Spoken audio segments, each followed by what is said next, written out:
students, how are you all? This is your yoga teacher Lakshmi Rajopadhyay from Pratibha International School and Junior College. Today I have come with next few asanas. Those are Mandukasana and Uttan Mandukasana. Mandukasana. In Sanskrit, Manduk means frog and Asana means pose. So, in the final position of this asana, the posture of the practitioner resembles a frog pose. Most of us strive for the well-shaped and toned abdomen. It is a sign of great body and health. So to get a great abdominal region and controlling diabetes, Mandukasana or frog pose is an excellent yoga pose. It tones the entire abdominal region and tones the organs in this region. This asana has various variations, and owing to this, here I have mentioned how to practice this asana along with its benefits. Now how to do Mandukasana. The simple steps to do Mandukasana are given here. By following this technique, one can perform Mandukasana even oneself. So as you can see in the diagram, sit in Vajrasana. Now make the fist where thumbs should be inside and put the fists at the navel region. Then inhale deeply and with exhalation bend forward and put maximum pressure on the navel area. So while bending forward, your chest should touch your thigh and see ahead with open eyes, just like as a frog. Then maintain this pose as long as you can do. Inhale and exhale, slowing while maintaining the pose. And again come to Vajrasana with deep inhale. We have to perform this 3 to 5 times. So this is first variation. In second type, what we can do, we have to sit in Vajrasana only, and instead of making fist, put your left palm on your navel area and right palm over the left one, and again perform same procedure. Okay, so this will be second variation of Mandukasana. Now we will see benefits of Mandukasana. It tones all of the organs that are situated in the abdominal region, which also include the stomach. It improves pancreas and is quite beneficial for people suffering from diabetes. It is helpful in relieving constipation.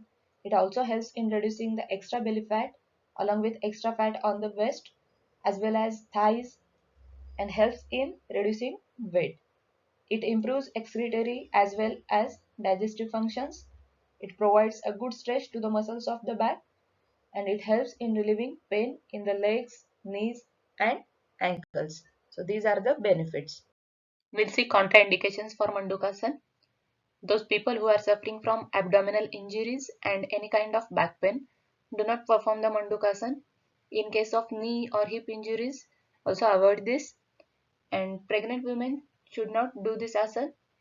And who had any surgery recently of the chest, abdomen, legs or knees, they also should not perform this pose. Ask yoga expert before performing any kind of asana and pranayam. So these are the contraindications for Mandukasana. Now next is Uttan Mandukasana. This is the next level of Mandukasana. The word Uttan means extended or intense. And as we know, Manduk means frog and Asana stands for pose.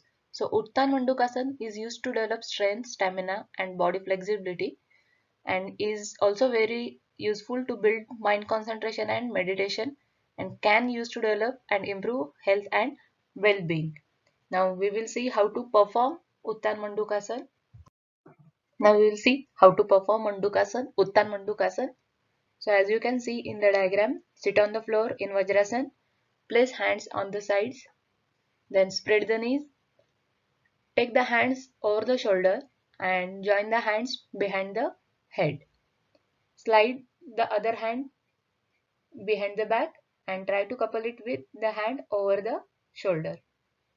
Maintain shallow breathing if unable to sustain a breathing out situation, and then hold 3 to 10 counts. Then slowly release the pressure on the back and bring the hands to the sides. Bring the knees together to Vajrasana position. Breathe deeply and repeat this for 3 to 6 times. So This is the procedure to perform Uttan Mandukasana. Now, what are benefits of Uttan Mandukasana? The reverse arch results in strengthening the entire spine, the lumbar, thoracic and cervical regions. It also strengthens the sympathetic and parasympathetic nervous system. This asana is effective in helping to resolve menstruation problems. It strengthens the abdominals, back and quadriceps, opens and increases flexibility in hips, thighs, knees, shoulders and chest, lifts and lengthens the spine. It improves coordination and fluidity of knee and ankle joints, increases lung capacity, circulation and power. It improves functioning of digestive and excretory systems. It is advisable in constipation, diabetes and digestive disorders.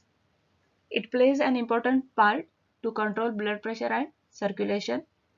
It improves lung power and circulation in the walls of the chest and abdomen and tone the abdominal and shoulder muscles.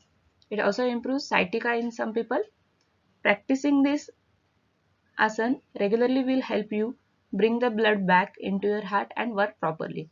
And it can improve the human immune system and helps to control metabolism rate. So these are the benefits of Uttan Mandukasana. Now we'll move towards its contraindications. People with arthritis, hernia and back problems must not perform this asana, and if they perform, they should perform only under supervision of a physician, and do not perform this asana during menstruation or pregnancy. People with spinal cord deformities, disabilities of hip joints and severe backache, they should not do this exercise. Okay. So today we have done with Mandukasana and Uttan Mandukasana. In next video, we will meet with next few asana. Take care. Bye bye. Thank you.